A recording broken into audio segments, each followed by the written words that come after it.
When you die, do you want your remains reduced to dust or put in a small wooden box and buried 6 feet under? Or would you rather your body be perfectly preserved in a crystal form, saved for millions of years and generations to behold?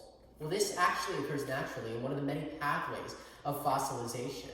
See, today we'll be covering 3 of these processes: the preservation of original remains, the permineralization and petrification of remains, and finally we'll go over the mold and cast process of fossilization.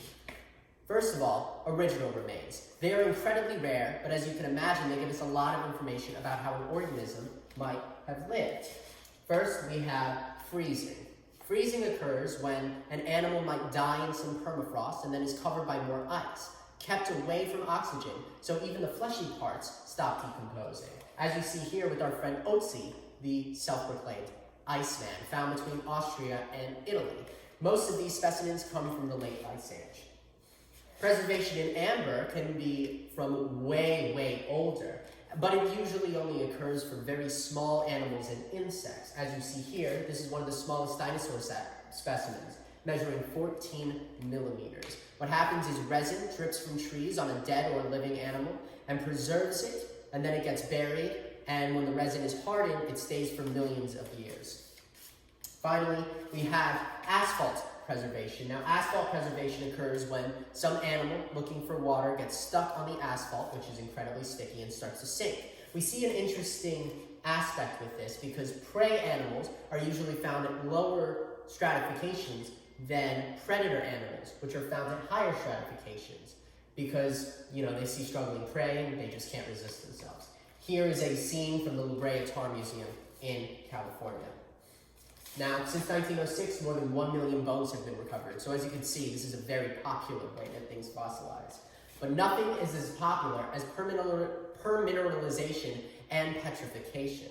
See, permineralization is a process by which an animal might die near water. The body is then buried. Pressure turns the sediment into rock, which preserves the hard parts here. And then sometimes what's called hard water, mineral water, runs through and helps harden the specimen.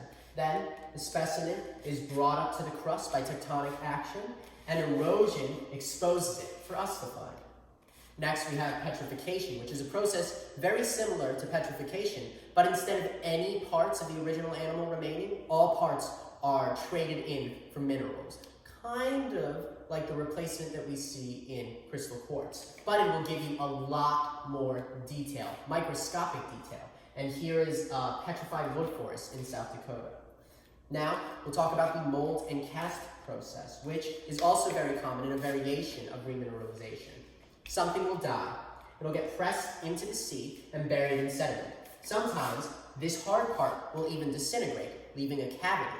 And then mineral water will come through, bringing sediment into the cavity, and it will be a different color or composition, and we'll be able to tell what the animal looked like on the surface. So, today we went over how original remains might preserve, how they might become remineralized, or how they might become petrified, and how a fossil can even form from a normal cast and mold. Fossilization varies and it is absolutely wonderful. And if it weren't for the great quirks of our Earth, we wouldn't have so many glimpses into the days of the dead. Fossilization is no doubt incredible, but hopefully neither you nor I fossilize anytime soon.